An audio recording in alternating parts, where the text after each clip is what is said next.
오늘은 어린이 주일이자 어버이 주일입니다. 어린이날은 어린이들 인권이 좀 부족할 때 만들어진 날입니다. 그러나 오늘은 365일이 어린이날입니다. 아이들이 왕이 되고 제일 귀하게 자라니 그런 부분들은 더 언급할 필요가 없을 것 같아요. 단지 오늘 우리가 함께 생각해 봐야 할 것은 아이들을 귀하게만 키운다고 중요한 것이 아니라 신앙으로 잘 키워야 된다는 것입니다. 이 신앙으로 키우기 위해서는 하나님의 말씀으로 키워야 되겠죠. 그 대표적인 예가 오늘 본문의 디모데입니다. 오늘 디모데 이야기를 통해서 우리 자녀들을 어떻게 신앙의 사람으로 키울 것인지 그것에 대해서 함께 은혜를 나눌까 합니다. 오늘 14절 15절에 보니까 이 디모데는 어려서부터 말씀으로 자랐다라고 나옵니다. 14절에 보니 내가 어려서부터 성경을 알았다 이렇게 말하죠. 디모데는 그의 할머니로부터 그의 어머니로부터 말씀을 따라 양육된 사람입니다. 사도행전 16장 1절에 보니까 디모데라 하는 제자가 있는데 어머니는 믿는 유대 여자였다 이렇게 말하고, 디모데후서 1장 5절에 보니까 거짓 없는 믿음이 외조모 로이스와 어머니 유니게 속에 있더니 내 속으로 들어왔다 이렇게 말을 하는 거죠. 어머니, 할머니, 그러니까 신앙의 대를 디모데를 통해서 이어져 왔다라는 것입니다. 사도 바울의 1차 전도여행 때 사도 바울을 만나서 예수님을 영접하고 2차 전도여행부터는 동역자로 나서는 그 근본의 시작은 바로 어머니와 할머니, 가정에서부터의 신앙 교육에서부터 시작한 것입니다. 여러분, 신앙은 어린 시절부터 하는 것이 굉장히 중요합니다. 성경에 보니까 사무엘은 젖된 후부터, 그리고 다니엘은 10대부터, 오늘 본문의 디모데는 20대부터 본격적으로 하나님 앞에서 사용받습니다. 그 근본은 어려서부터 신앙생활을 했기 때문에 가능하죠. 세상 일도 마찬가지죠. 우리가 잘 아는 것처럼 아웃라이어라는 책에 보면 어떤 사람이 전문가로 성장하기 위해서는 1만 시간이 필요하다라고 아주 유명한 책이 있죠.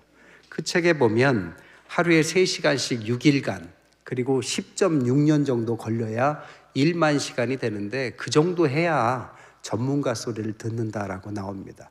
근데 이 책은 사실 이론의 원조가 에릭슨이라는 사람의 책에서 나온 건데, 에릭슨은 이거보다 더 심도 있게 말합니다. 이 10년이라는 것이 단순히 연습하는 정도가 아니라 의도적으로 훈련받는 시간뿐이다라고 말합니다. 그러니까 전문가가 되기 위해서는 10년 갖고도 부족하죠. 실제적으로 3대 학문이라 할 수 있는 법학, 의학, 신학이 학문의 기초인데요. 이 세 가지 학문을 가지고 전문성을 띈 사람이 나오기까지 법조인들, 의사들, 목회자들까지 이 전문가들이 나오기까지는 대략 10년에서 15년간 공부와 실무가 필요합니다. 세상에서도 전문가가 되기 위해서는 이 정도 시간이 필요하다면 그것을 하기 위해서는 어려서부터 시작하는 게 좋겠죠. 신앙도 마찬가지입니다. 어려서부터 했기 때문에 많은 일을 감당할 수 있는 거죠. 디모데는 이렇게 어려서부터 신앙 교육으로 시작했기 때문에 나중에 일찍부터 지도자 반열로 들어갑니다. 여러분, 자라나면서 우리가 누구를 만나느냐가 참 중요합니다. 디모데는 첫 번째로 부모를 잘 만났어요. 신앙생활하는 부모 밑에서 신앙을 위해서 헌신하는 그 어머니, 할머니로부터 흘러왔던 거짓 없는 믿음을 교육받는 그런 축복을 받았습니다. 또한 더 큰 축복은 뭐냐? 그의 영적인 스승인 사도 바울을 만났다는 것입니다. 디모데를 언급하는 성경이 26번이 있습니다. 그 26번 중에서 사도 바울이 디모데를 부르는 3번이 나오는데 다 아들이다라고 말합니다.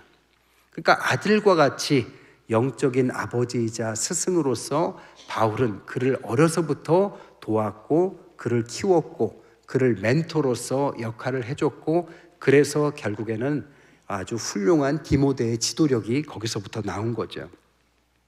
또한 여기서부터 그는 좋은 동역자들, 사회생활을 하는 친구들이자 동역자들을 만납니다. 신라가 그랬고 누가가 그랬고 브리스길라 아굴라가 그랬습니다. 학교로 말하면 친구였고 직장으로 말하면 직장 선후배였습니다. 그들을 통해서 그는 그 훌륭한 일에 들어가게 된 거죠. 그것뿐 아니라 그는 나중에 에베소 교회의 담임 목사가 됩니다.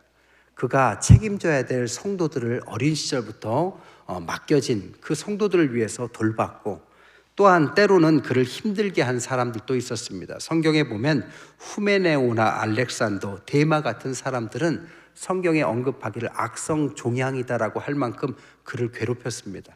그리고 데마는 그를 떠난 도망친 사람으로 언급됩니다. 이런 사람들이 때로는 그를 힘들게 했지만 이런 모든 것들, 좋은 사람들과 어려운 사람들 속에서도 그의 신앙은 날로 자랐고, 그래서 초대교회의 가장 훌륭한 지도자의 한 명으로 자라나게 되는 거죠. 이 모든 배경 속에서는 바로 성경을 통한 지혜가 그에게 흘러갔기 때문입니다. 여러분, 세상이 주는 지혜와 지식도 있죠. 그러나 성경을 통한 지혜는 세상이 주는 것과 전혀 다른 것입니다. 성경이 주는 지혜가 뭘까요? 많은 것을 이야기할 수 있지만 제가 생각할 때는 하나님께 순종할 줄 아는 것이 가장 큰 지혜라고 생각합니다. 디모데는 사도 바울을 만난 것이 어느 정도 나이가 있었기 때문에 어려서 할례를 받지 않았습니다. 그런데 사도 바울이 그를 지도자로 세우기 위해서 할례를 안 받아도 되는데 받도록 만듭니다. 그 나이가 몇 살이었냐면 대략 33살이었습니다. 어린 시절에 아무것도 모르고 할례를 받은 게 아니라 33살 성인이 돼서 하지 않아도 될 할례를 받아들입니다. 순종을 보여준 거죠. 군대 안 가도 되는데 군대를 간 것처럼 큰 어려움을 순종해 갑니다. 여러분, 하나님 앞에 순종할 수 있다면 그 다음부터는 하나님이 사람을 보내줍니다. 이게 사도 바울인 거죠. 사도 바울이 앞에서 밝혔듯이 그의 인생에 영적인 스승이자 아버지 역할을 하게 됩니다. 왜? 그가 순종으로 따라왔기 때문이죠. 얼마나 그를 돌봐주느냐, 디모데 전후서를 보면 알 수 있습니다. 디모데 전후서는 어린 목회자 디모데에게 훌륭한 목회자로 크기 위한 가르침을 주는 내용이 전후서로 나와 있습니다. 근데 가만히 살펴보면요, 디모데 전서와 후서는 좀 목적이 다릅니다. 디모데 전서의 목적은 공적인 목회자 디모데가 어떻게 해야 할 일을 가르쳐 줍니다. 그리고 디모데 후서는 개인적인 신앙인으로서의 디모데를 향해서 쓴 글입니다.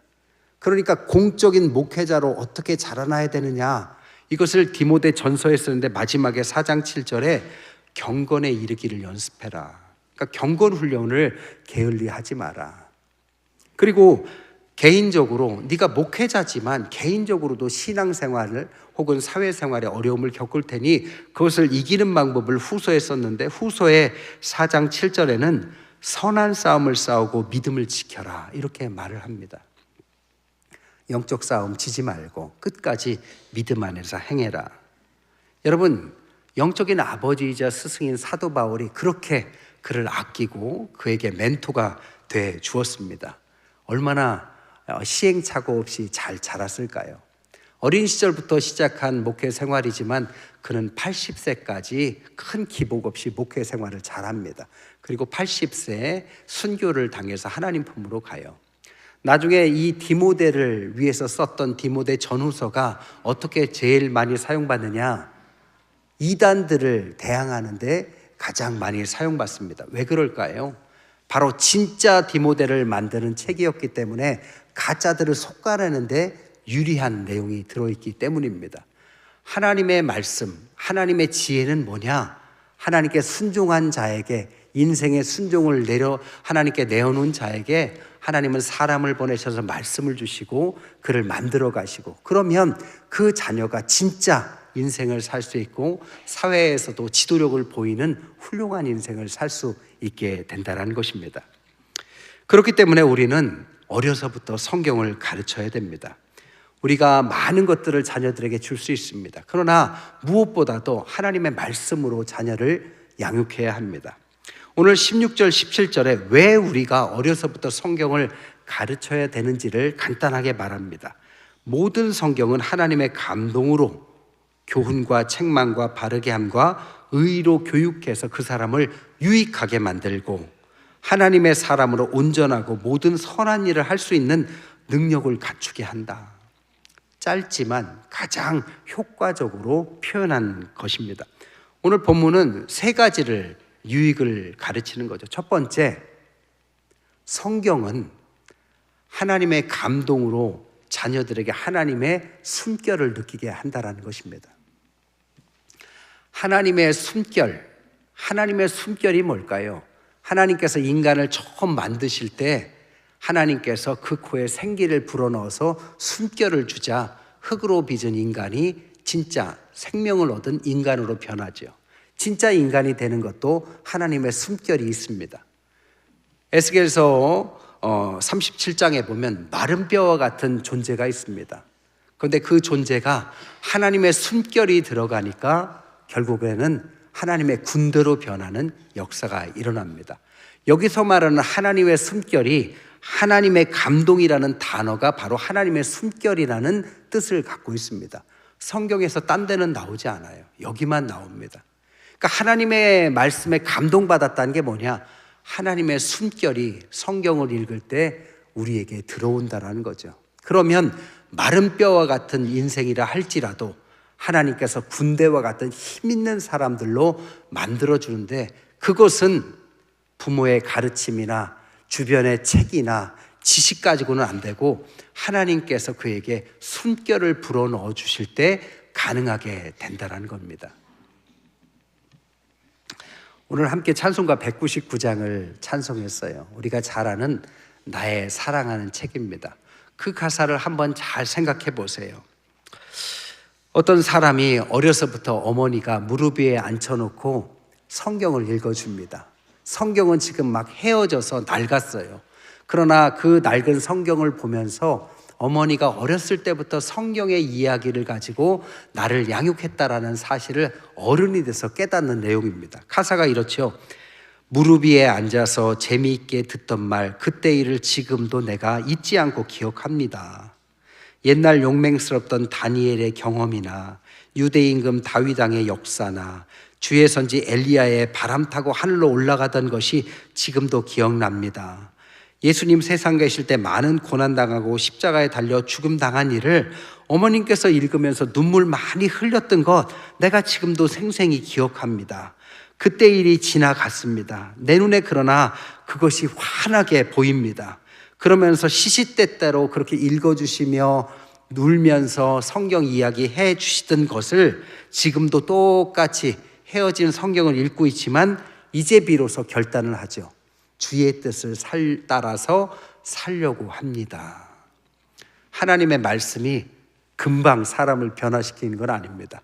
그러나 그 숨결이 어려서부터 어머니의 무릎에서 하나하나 그에게 들어가죠. 그러다가 어떤 계기가 되어서 하나님 앞에서 주님의 뜻을 구해야 할 때 그는 결단을 합니다. 나도 어머니의 말씀처럼 성경의 인물들처럼 하나님의 뜻을 따라서 살아야 되겠다. 이때가 비로소 하나님께서 그 사람을 들어서 쓰는 시기가 바로 온 것입니다. 그래서 성경에 오늘 말씀하시기는 성경은 우리에게 많은 유익을 준다라고 말합니다. 특별히 자녀들에게 어떤 유익을 주느냐? 오늘 본문에서는 4가지를 언급해요. 첫 번째, 교훈. 두 번째, 책망. 세 번째, 바르게 함. 네 번째, 의로 교육하기입니다.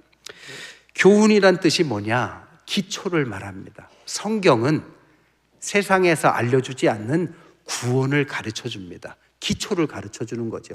구원받은 사람이 어떻게 살아야 될지의 기초를 성경은 가르쳐 준다라는 거죠. 두 번째, 책망이라는 것은 한마디로 말하면 깨트림입니다. 여러분, 살면서 우리는 깨트려져야 됩니다. 우리가 깨트려져야 하나님 앞에 또 세상 앞에 훌륭한 삶으로 나아가요. 근데 그 깨트림이 부모님의 잔소리나 또는 사회적인 실패로서만 깨트려지는 게 아닙니다. 진짜 깨트림은 뭐냐?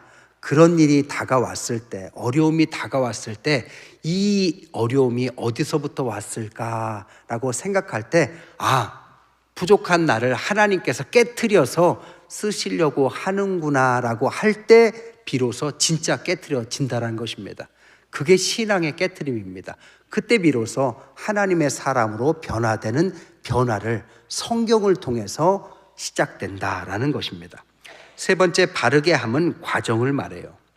하나님의 사람들은 과정을 통해서 변해요. 교정하시고 회복하시고 발전시킵니다. 그러나 우리가 이렇게 자라날 때, 바르게 하나님께서 만드실 때 한 가지 성경을 통해서만 배울 수 있는 것이 있습니다. 그게 바로 뭐냐면 죄의 뿌리는 우리가 스스로 해결할 수 없다는 사실이죠. 성경은 그것을 가르쳐 줍니다. 그래서 그것을 넘어설 수 있도록 과정을 겪게 해요. 마지막 네 번째가 의로 교육하게입니다. 양육을 말해요.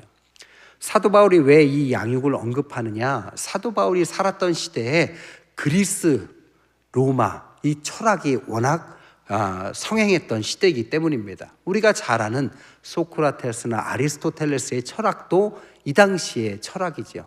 그러니까 세상은 철학을 가지고 지혜와 지식을 가르치고 양육을 하는 시대입니다.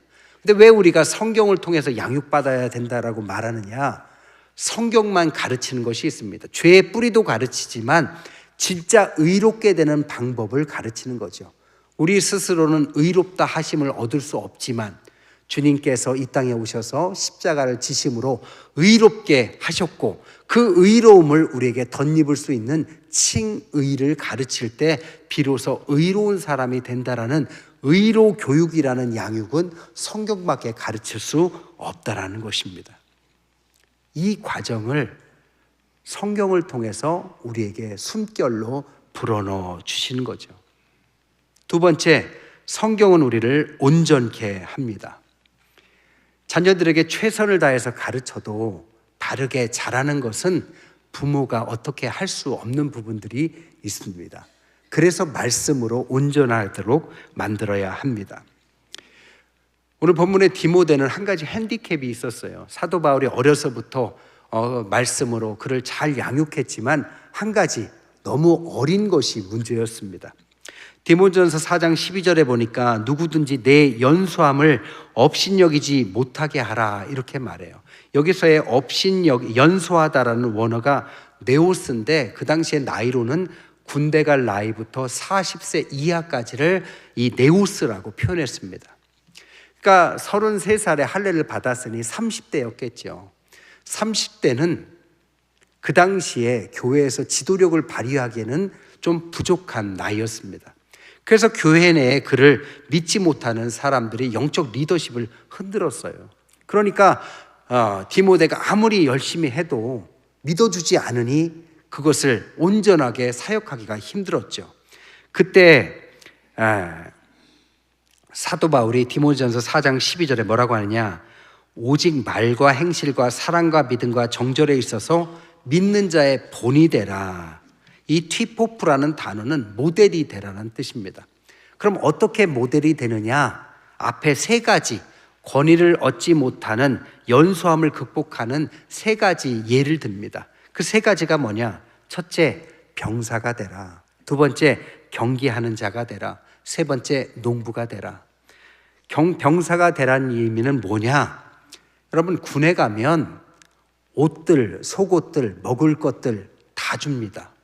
마찬가지로 네가 하나님의 부르심을 받았다면 먹고 입고 쓰는 것들을 걱정하지 마라. 하나님께 맡겨라. 이런 뜻입니다.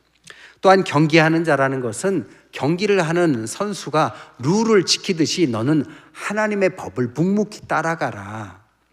세 번째, 농부가 되라는 것은 씨를 뿌리는 농부가 제일 먼저 소산을 거두는 특권이 있듯이 네가 지금 눈물로 뿌리면 그 모든 것을 첫 번째 네가 거둘 수 있는 특권이 있다는 사실을 기억해라. 이런 뜻입니다. 이런 가르침이 연소했던 디모데를 훌륭한 리더십 있는 지도자로 만들죠. 즉 그를 온전케 한다는 것입니다. 마지막 세 번째로는 성경은 선한 일, 선한 영향력을 준다라는 것입니다. 어디 보니까요, 어려서 특히 아버지가 어려서 아이를 교육하기 위해서 큰 소리로 막 꾸중을 하면요, 두 가지가 생긴대요. 첫 번째로는 아버지가 절대적인 존재인 나이니까 아버지가 너무 무서운 거죠. 두려움이 생기고 또 하나가 분노가 생긴대요. 두려움 반, 분노 반. 그래서 성인이 돼도 이 두려움과 분노가 사라지지 않고 큰 소리가 날 때마다 똑같은 마음을 평생 갖게 된다는 겁니다. 그러니까 어려서부터 부모가 신앙적으로 양육하지 않고 화를 내면서 가르치면 아이들에게 평생 지워지지 않는 악영향을 끼치는 거죠. 그래서 오늘은 어버이 주일이기도 합니다. 부모가 하나님의 말씀을 가지고 자녀를 양육할 때 하나님의 숨결을 느끼면서 숨결을 전해주면서 하나님의 말씀으로 양육해야만 그 아이가 잘 자라게 된다는 것입니다. 한 가지 이야기만 더 할게요. 우리나라 영화 역사상 가장 큰 성공을 거둔 것은 기생충이라는 영화입니다. 외국에서 777억 정도의 순이익이 났다고 합니다. 그 정도 이익이 나니 대단하죠. 영화 보신 분은 알겠지만 이 기생충이라는 것은 인간의 그런 계급 사이에서 발생하는 문제들을 아주 심도 있게 재밌게 다룬 대단한 수작이죠. 그러나 최근에 이 영화를 넘는 매출을 기록하는 영화가 나왔습니다. 그 영화가 뭐냐? 킹스 오브 킹스라는 영화입니다. 애니메이션 영화예요. 만화 영화입니다. 누가 만들었냐면 이 장성호라는 감독이 만드셨어요. 근데 킹 오브 킹스가 한국말로 하면 왕 중 왕이잖아요. 왕들의 왕. 누구를 말하는 걸까요? 바로 예수님을 말하는 거죠. 예수님의 일생을 다룬 영화인데, 만화 영화인데 이 장성호라는 분은 성경을 보면서 이렇게 위대한 예수님의 일생을 자기가 영화로 만들고 싶다. 그랬더니 사람들이 다 말리더래요. 그런 고루한 이야기, 다 아는 이야기가 어떻게 성공할 수 있겠느냐. 그래서 그는 10년간 그것을 위해서 열심히 준비하고 애니메이션을 제작했는데 그것이 지금 한국 영화 역사상 가장 큰 성공을 거뒀다고 합니다. 여러분, 오늘날 우리는 성경으로 교육하자는 이야기를 고루한 이야기라고 생각하는 분들도 있습니다. 너무 당연한 이야기인가요? 아닙니다. 이 시대에도 과거에도 앞으로 역사가 존재하는 한 인간이 가장 훌륭하게 만들어질 수 있는 방법은 하나님의 숨결이 깃들어 있는 성경으로 교육하는 길뿐입니다.